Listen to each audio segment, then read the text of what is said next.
Election commission এখনো ভালো করে জানেই না বাংলাদেশে রাজনৈতিক দলগুলো কারা আছেন, নেতৃত্বে কারা আছেন, তাদের বক্তব্য কী, ভাবনা চিন্তাটা কী। সুতরাং তারা আরপিওর খসড়া প্রণয়নের প্রক্রিয়াতে দরকার ছিল দলগুলোর সঙ্গে আলোচনা করা, মতামত নেওয়া এবং সেখানে পরামর্শটা নিয়ে এরপরে আরপিও চূড়ান্ত করা।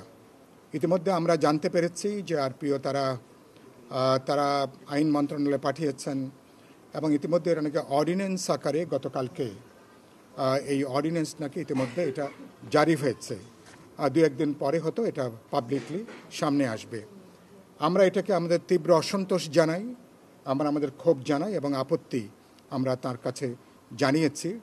জামানতের ক্ষেত্রে আমরা দেখেছি যে জামানত যেটা আগে 25,000 টাকা জামানত ছিল জাতীয় সংসদে নির্বাচন প্রার্থিতার ব্যাপারে, এটাকে তারা প্রায় দ্বিগুণ মানে 50,000 টাকা জামানতের ব্যয়সীমা নির্ধারণ করা হয়েছে, যেটাকে আমরা মনে করি অবিবেচনা প্রসূত। এটা একই সাথে আগে যেখানে 25 লক্ষ টাকা ছিল সর্বোচ্চ ব্যয়সীমা, নির্বাচনী ব্যয়সীমা একজন প্রার্থীর, সেটাকে এখন ন্যূনতম 50 লক্ষ থেকে প্রায় 60 লক্ষ টাকা পর্যন্ত, মানে ভোটার প্রতি যদি 10 টাকা করে হয় তাহলে এরকম একটা খরচের ব্যয়সীমা।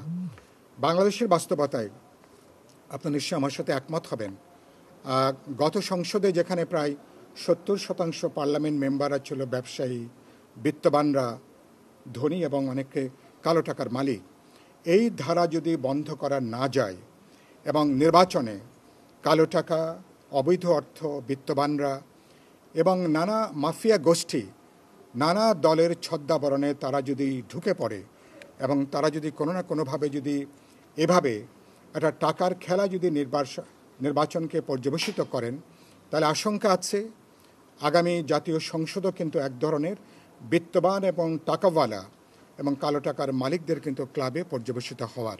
নির্বাচন কমিশন এবার তার একটা সাংবিধানিক প্রতিষ্ঠান হিসাবে তার যে সর্বোচ্চ, তার যে মর্যাদা, সেটাকে আসলে উন্নীত করা। আপনারা নিশ্চয়ই আমার সাথে একমত হবেন যে গত 3টা জাতীয় নির্বাচনের মধ্য দিয়ে সাংবিধানিক প্রতিষ্ঠান হিসাবে নির্বাচন কমিশনের মর্যাদা পুরোপুরি ভুলুণ্ঠিত হয়েছে এবং এটা অনেক সময় একটা আগেকার আমরা দেখেছি একটা সরকারি দলের যেন একটা এক্সটেন্ডেড একটা হাত হিসাবে নির্বাচন কমিশন কাজ করে এসছে।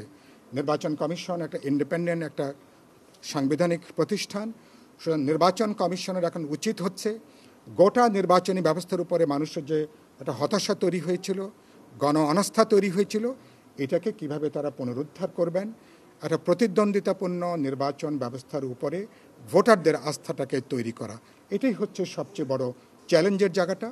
এবং আমরা প্রধান নির্বাচন কমিশনকে বলেছি কোনো অন্যায় কোনো সুপারিশের কাছে নির্বাচন কমিশনের নথি স্বীকার করবার কোনো সুযোগ, কোনো অবকাশ নেই।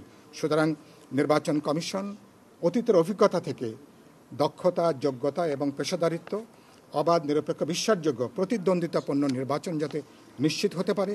17 বছর ধরে মানুষ যেই নির্বাচনের জন্য অপেক্ষা করছে, মানুষ তার ভয়হীন, ভীতিহীনভাবে মানুষ তার ভোটাধিকার প্রয়োগ করবে।